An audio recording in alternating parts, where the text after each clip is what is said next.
হ্যাঁ everyone, welcome to my YouTube channel English with Kiran. আজ আমি তোমাদের যে থার্ড সেমিস্টার অর্থাৎ 12 যে থার্ড সেমিস্টারে দুটো পোয়েট্রি আছে, ভার্স অর্থাৎ পোয়েট্রি আছে, তার মধ্যে থেকে একটা বোঝাবো। তা একবার দেখে নাও। তোমাদের যে ভার্স ভার্স দুটো আছে, আওয়ার ক্যাজুরিনা ট্রি আর ইউলিসেস, তা সেখান থেকে আওয়ার ক্যাজুরিনা ট্রিটা আজকে পড়াচ্ছি বাই তরুদত্ত। আবার দেখে নাও। প্রথমত হচ্ছে তোমাদের কবিতার নাম হচ্ছে আওয়ার ক্যাজুয়ারিনা ট্রি। ক্যাজুয়ারিনা ট্রি মানে হচ্ছে এমনি প্রধানত এটা হচ্ছে একটা অস্ট্রেলিয়ান গাছ, যেটা অস্ট্রেলিয়ান পাইনও বলা হয়, অস্ট্রেলিয়ান পাইন। এবার আমাদের ভারতে এটাকে ঝাউ জাতীয় গাছ হিসাবে বলা হয়, যে ক্যাজুরিনা ট্রি অর্থাৎ একটা ঝাউ গাছ। তাহলে আওয়ার, এই দেখো কবিতাটা প্রথমে যে আওয়ার ক্যাজুয়ারিনা ট্রি, এই আওয়ার বলতে আমাদের, তা আমাদের বলতে নিশ্চয় তাহলে খুব প্রিয়, কবির কাছে এখানে খুব প্রিয়। কে লিখেছেন দেখো, তরুদত্ত। এই তরুদত্ত সম্বন্ধে একটু বলতে হয়। তরুদত্ত হচ্ছে ইনি প্রথম যে বিদেশি ভাষায় সাহিত্য রচনা করেছেন, বিশেষ করে ইংলিশ এবং ফ্রেঞ্চ অর্থাৎ ইংরেজি এবং ফরাসি ভাষায় তিনি যথেষ্ট পরিমাণে তিনি সাহিত্য রচনা করেছেন। এই সাহিত্য রচনার জন্য তাকে ইন্ডিয়ান কিডসও বলা হয়, ঠিক আছে, কিডসের সাথে তাকে তুলনা করা হয়। আর তার জন্ম দেখো 1856 সালে তিনি জন্মেছিলেন তরুদত্ত, আর 1877 সালে তিনি মারা যান, অর্থাৎ মাত্র 21 বছর তিনি বেঁচে ছিলেন। 21 বছরের জীবনীতে তিনি যা করে গেছেন তা অভূতপূর্ব। তিনি হচ্ছেন প্রথম বাঙালি এবং প্রথম ভারতীয় যিনি সাহিত্য চর্চা বিদেশি ভাষায় করেছেন, অর্থাৎ ইংরেজি এবং ফরাসি ভাষায় তিনি সমান দক্ষতার সাথে তিনি সাহিত্য রচনা করে গেছেন মাত্র 21 বছর বয়সে। এবার এই যে ক্যাজুয়ালিটি, এটা তোমার নেওয়া হয়েছে ancient ballads and legends of Hindustan কাব্যগ্রন্থ থেকে, ঠিক আছে, যেটা 1882 সালে প্রকাশিত হয়েছিল। তাহলে এই যে আওয়ার ক্যাজুয়ালিটি, এই ভার্সটা তোমার নেওয়া হয়েছে এই কাব্যগ্রন্থের নাম হচ্ছে ancient ballads and legends of Hindustan. এবার দেখো মাত্র 21 বছর বয়সে তিনি যথেষ্ট প্রতিপত্তি লাভ করেছিলেন, তার যথেষ্ট অড়া চারিদিকে। এবার এই কবিতাটা লেখার উদ্দেশ্য একটাই, ব্যাপারটা হচ্ছে যে তার দুই দুই দাদা দিদি ছিলেন, মানে তারা হচ্ছে দুই বোন এবং এক ভাই। ভাই বলতে এখানে তার বড় ছিলেন যেহেতু, তা তারা দুজন ছিলেন। দুজন দুজনের মধ্যে তার দাদা ছিল আবজু, আর তার দিদি ছিলেন অরু। এবার বলি, এই তরু দত্তের পুরো নাম হচ্ছে তরুলতা দত্ত, ঠিক আছে। এবার এরা জন্মসূত্রে হিন্দু হলেও তারা পরবর্তীকালে খ্রিস্টান ধর্ম গ্রহণ করেছিলেন, তখন তার নামটা উনি তরুদত্ত করেছেন। ওনার আসল নাম হচ্ছে তরুলতা দত্ত। এবার ওনার দিদির নাম অরু থেকে হয়তো অরুলতা ছিল, সে অরুলতা দত্ত থেকে অরু, আর দাদার নাম ছিল অবজু। এই অরু আর এই অবজু এই দুজনই খুব অল্প বয়সে টিবি রোগে অর্থাৎ টিউবারক্লোসিস অর্থাৎ যক্ষা রোগে তারা মারা যায়, ঠিক আছে। এবার এই যে ব্যথাটা, এই যে আঘাতটা তিনি সহ্য করতে পারেন না, প্রচন্ড আঘাত তিনি পেয়েছিলেন সেই সময়। পরবর্তীকালে ওনার যখন 21 বছর বয়স, তিনিও ওই টিউবারকুলোসিস রোগে আক্রান্ত হয়ে মারা যান। তবে 21 বছরে তিনি যা করেছেন, তিনি গোটা বিশ্বজুড়ে এখন সমাদৃত, গোটা বিশ্বজুড়ে নাম আছে। তা এই হচ্ছে বাহ্যিক রূপ কবিতার। এবার আমরা মূল কবিতায় যাই। দেখো, কবিতায় যাওয়ার আগে বলি, এই যে কবিতাটিতে টোটাল 55টা লাইন আছে। কতই লাইন? টোটাল 55টি লাইন আছে। 55টা লাইন 11টা করে 5টা স্ট্যান্ডায় বিভক্ত, ঠিক আছে। 11 লাইন 11 লাইন করে আছে, ঠিক আছে। 11 লাইন করে 5টা স্ট্যান্ডায় বিভক্ত আছে। এবার 11 লাইনটা আবার 8 লাইন আর 3 লাইনে বিভক্ত। এবার আমরা জানি 8 লাইনটাকে একসাথে কি বলা হয়? অক্টেভ। 6 লাইন থাকলে কি বলা হয় সেটাকে? সেস্টেট। আর এটা যেহেতু 3 লাইন আছে, এটাকে বলা হয় টারসেট। তাহলে 55 যেটা লাইন, টোটাল 55টা লাইন আছে। এবার 11টা লাইনে বিভক্ত আছে এক একটা স্ট্যান্জা। 11টা লাইনের এই 8 লাইনটাকে আমরা বলবো অক্টেভ, আর এই 3 লাইনটাকে বলবো টারসেট। তাহলে এখানে 5টা স্ট্যান্জা আছে, 5টা স্ট্যান্জাতে 11 লাইন আছে, 11 করে লাইন আছে। এবার 8 লাইন আর 3 লাইনে বিভক্ত আছে। বেশ। আর এখানে একটা বলি যে এই যে আওয়ার ক্যাজুরিনা ট্রি, মানে আমাদের ক্যাজুরিনা গাছ বা অর্থাৎ ঝাউ গাছ, এখানে এই কবিতার মাধ্যমে এই কবিতাকে অটোবায়োগ্রাফিক্যাল পোয়েমও বলা যেতে পারে। কারণ কি, এর মধ্যে কবির নিজস্ব কিছু অতীতের কথা, নস্টালজিক কিছু কথাবার্তা এবং তার জীবনী কিছুটা ফুটে উঠেছে এখানে। এই জন্য এটাকে আমরা একটা অটোবায়োগ্রাফিক্যাল পোয়েম বলতে পারি। আর এরকম একটা শোক গাথা আছে, এটাকে আমরা ওডও বলতে পারি। শোক গাথা একটা আছে। বেশ, আমরা মূল কবিতায় যাই। দেখো প্রথম লাইনটা খেয়াল করো, বলছে লাইক এ হিউজ পাইথন, একটা বড় অজগর সাপের মতো। লাইক মানে হচ্ছে মতো, হিউজ মানে হচ্ছে বিশাল, পাইথন মানে হচ্ছে অজগর সাপ। একটা বড় অজগর সাপের মতো, winding round and round. Winding মানে কি, এই পেঁচিয়ে থাকা বা জড়িয়ে থাকা, রাউন্ড অ্যান্ড রাউন্ড মানে গোল গোল করে জড়িয়ে, the rugged trunk. Rugged trunk বলতে কি, যে রুক্ষ বা খসখসে যে কাণ্ডটা বা গাছের গুড়ি, ইনডেন্টেড মানে ইনডেন্টেড বলতে গভীর ক্ষত, ক্ষতের চিহ্ন, ডিপ গভীর, গভীর ক্ষতের চিহ্ন, উইথ স্কার্স এবং দাগ।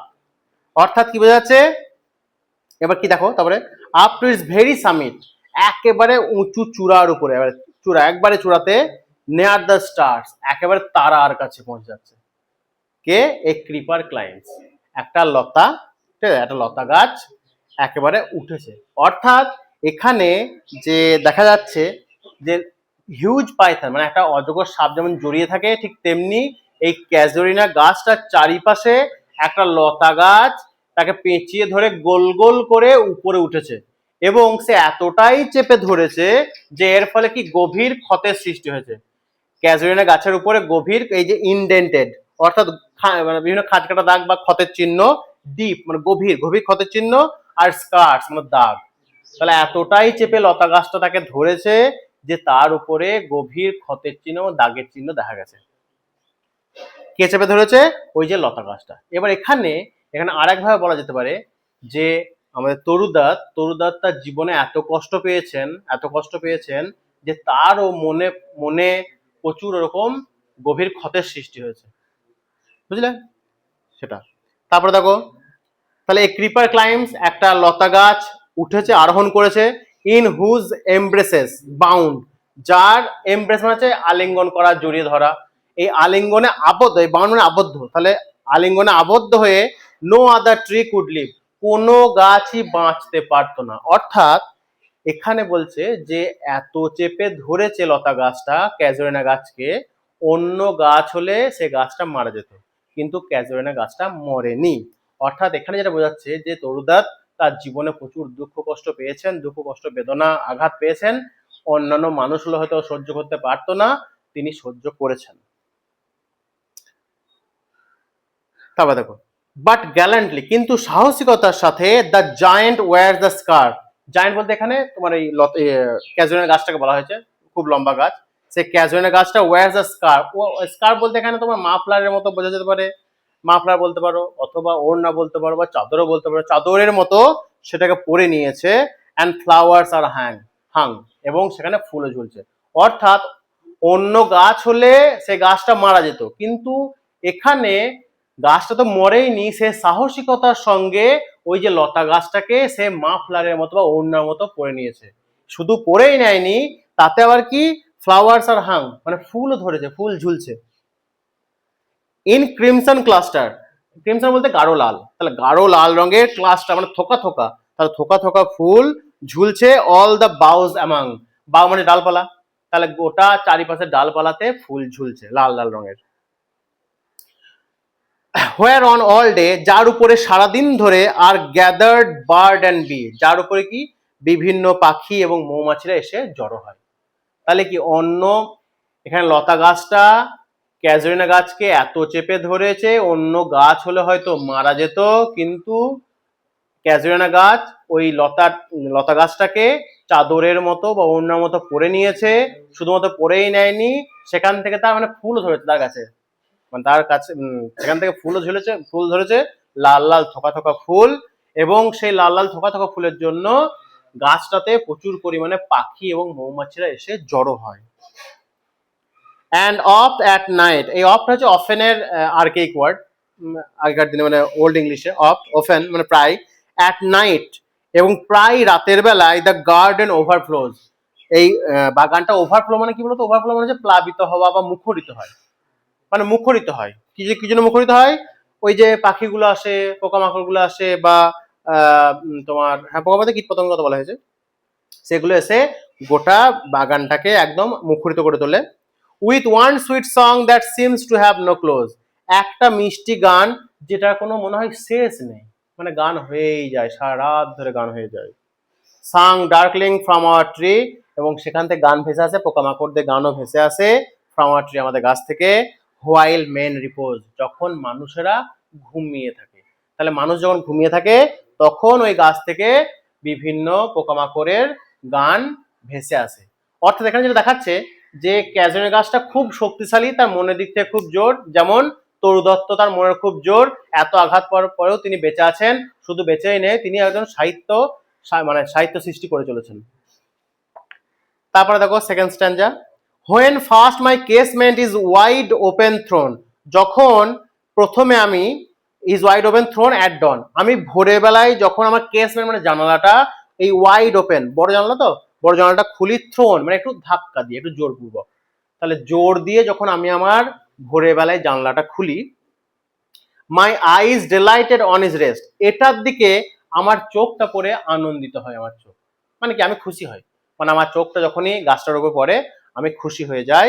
Sometimes and most in winter, মাঝে মাঝে বিশেষ করে শীতকালে, অন ইস ক্রেস্ট, এর উঁচু ডালে, ক্রেস্ট বলতে ডাল, শুকনো ডাল, উঁচু ডাল, সে উঁচু ডালে, a grey baboon sits statue like alone, আমি দেখতে পাই কি একটা ধূসর রঙের হনুমান বা বানর, ঠিক আছে, জাতীয় বানর, সেই বানরটা স্ট্যাচু লাইক অ্যালোন, সে একটা মূর্তির মতো বসে আছে।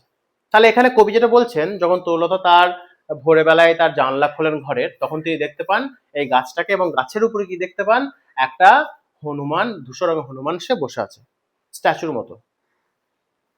ওয়াচিং দ্য সানরাইজ, সে কি দেখে, সূর্যোদয়, তাহলে এখানে বাবুনটা কি দেখে, সূর্যোদয় দেখে। হোয়াইল অন লোয়ার বাউজ, যখন নিচু ডালগুলোতে, নিচু ডালপালাতে, his puny offspring leap about and play, তার ছোট্ট যে মানে পুচকে বা ছোট্ট অফস্প্রিং মানে তার বাচ্চাটা, তার বাচ্চাটা লিপ অ্যাবাউট লাফিয়ে বেড়ায়, অ্যান্ড প্লে এবং খেলে বেড়ায়।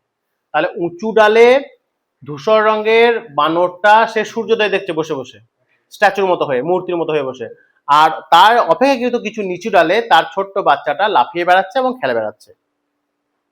অ্যান্ড ফার অ্যান্ড নেয়ার কোকিলাস হেল দ্য ডে, এবং কাছে এবং দূরে কোকিলারা, কোকিলা বলতে কোকিল পাখিগুলো, হেল দ্য ডে, হেল মানে স্বাগত জানানো, মানে দিনটাকে স্বাগত জানাচ্ছে। এবার এই যে ফার অ্যান্ড নেয়ার মানে এখানে ওখানে বলতে কি সর্বত্র, সব জায়গায়, তাহলে সব জায়গাতে কোকিল পাখি কি করছে, তোমার এখানে স্বাগত জানাচ্ছে সকালকে। And to their pastures wend our sleepy cows, এই পেস্চার্স মানে হচ্ছে তোমার চারণভূমি বা তৃণভূমি, এবং তৃণভূমির দিকে ওয়েন্ড মানে চলেছে, আওয়ার স্লিপি কাউজ ঘুমে আচ্ছন্ন গরু, অর্থাৎ সকাল হচ্ছে, সারা রাত তারা ঘুমিয়েছে, ঘুম থেকে তাদের চারণভূমি অর্থাৎ তৃণভূমির দিকে তারা চলেছে।